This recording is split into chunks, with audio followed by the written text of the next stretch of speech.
In today's video, I'm going through how I pretty much never run out of new things to photograph and have photographed something new every single week for a fair few years now.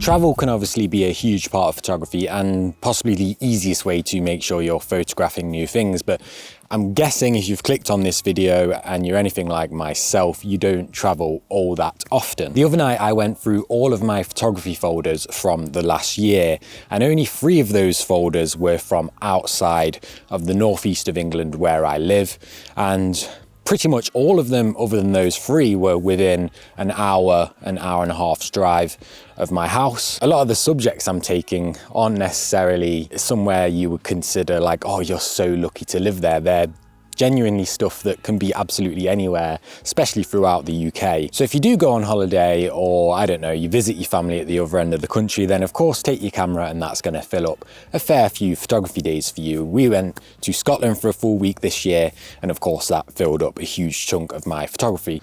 Looks like a part of a digger or some kind of farm machinery or something in this tree.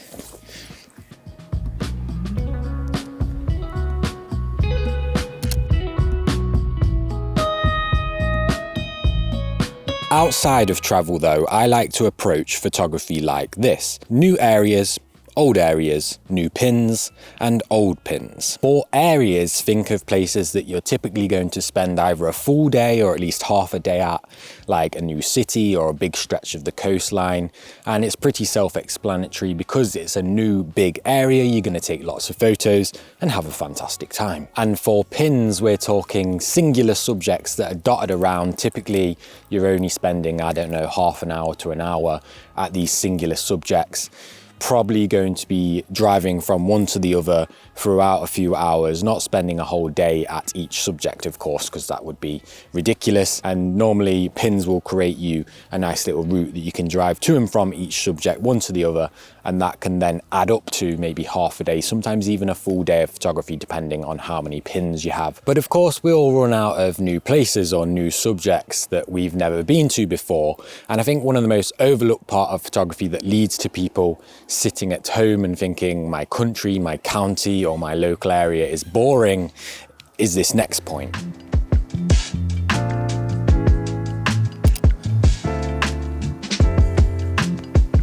You can kind of hack running out of new places to photograph if you turn your old places that you've already photographed into new places by breaking them down into time of day, the season, the conditions, what you're focusing on when you go to those places. For example, last week I shot at Embleton Bay here in Northumberland, somewhere I've been many times before, however, never ever shot it at sunrise before. Therefore, going there deliberately at sunrise, going for long exposures at sunrise as well, meant I came back with new perspective, new angles and new photos that felt brand new to me, even though I was in a place that I'd been to many times before. And that goes for pretty much anywhere. Instead of thinking, oh, I photographed my local woodland like 6 months ago and I'm kind of bored of it, instead think about how you haven't yet photographed it. Is it in the springtime? Is it at sunrise? Is it in the snow?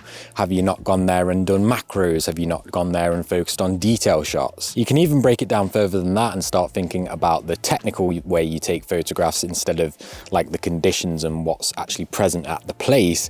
You could be going into your city and you've shot there hundreds of times and say, right, this time I'm only going to shoot for black and white, or this time I'm only going to take photos that contain people. Really, really nice example of these little tiny subjects you can find in places that are literally everywhere. And to me, right now, definitely where I am with my photography, hold more intrigue and more interest than just taking a big landscape photo from the top of a mountain.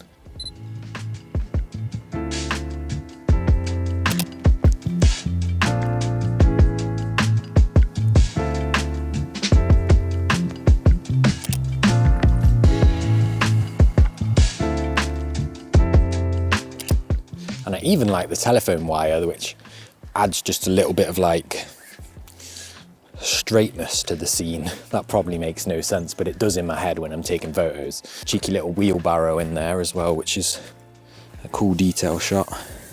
Lupin, you're in my photograph. Come here. Good lad. Just see if there's a bit of a wider scene I can get, perhaps.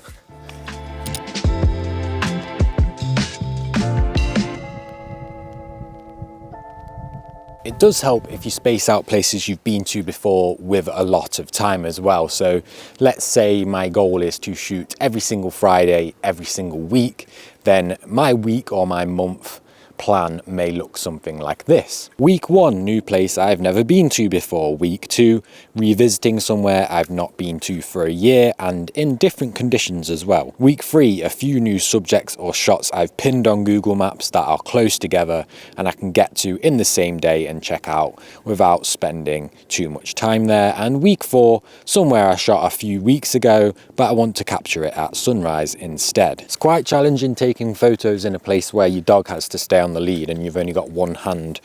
Well, I have got two hands, but yeah, I'm going to stand on your lead, Lupin, so you can't go running away from me and attack some sheep. Not that you would do that because you're soft as oak.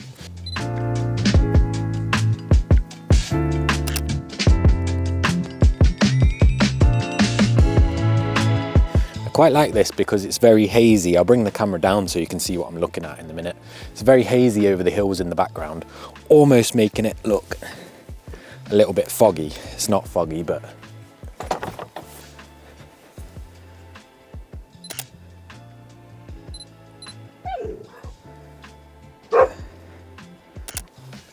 there we go. I'm coming back. Lupin gets very worried about me when I'm not in his proximity.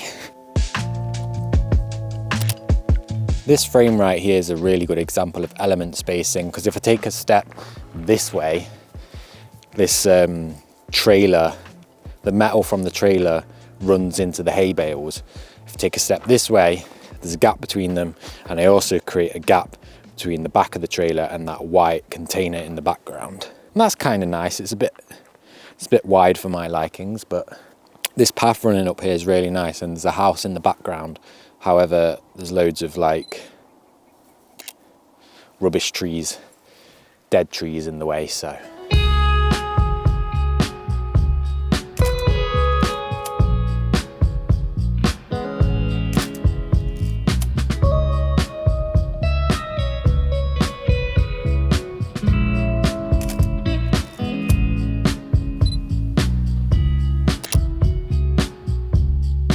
Just to clarify as well, while all of this keeps me shooting regularly and really quite happy with my photography, that's not to say I don't have moments where I feel frustrated or uninspired or wish that I was on holiday to take photos instead of locally and around about an hour's drive of where I live. But everything I've spoke about in this video, even if I am feeling uninspired, at least keeps me getting out and practicing with my camera. And more often than not, if I am a little bit uninspired or kind of feeling bored of my local locations, I just go anyway and try and reinvent it. And more often than not, I end up having a good day and coming back with at least 1 or 2 images that are somewhat new to me in these old places. And then of course you've got the new places on top of that. And like I've said many times on this channel, if you want good photos, you're not going to get them unless you make the effort to go out, regardless of whether it's somewhere you've been 100 times. The 101st visit might be the time you get that perfect shot, so just go.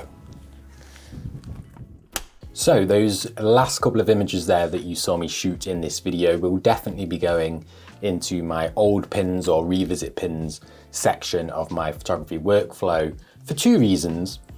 One, Lupin chewed through a section of his lead shortly after taking those images, which meant I had to hold him on basically what was remaining of the lead because he yet doesn't know the difference between sheep and dogs. He thinks sheep are friends, therefore he would have been running after them. It's active farmland, so there was lots of sheep about. So basically I want to revisit it on my own, where I can spend a lot more time there getting close to the subject of the little hut in the background or house, whatever that thing was, and getting a lot more angles of it and stuff. And secondly, in different conditions as well, because that light was very flat, very soft boxy. But either way, thank you so much for watching today's video. I really appreciate it. If you'd like to support my channel in any way, then please check out the links that are in my description for a range of different bits and bobs. And as always, I'll see you in the next one.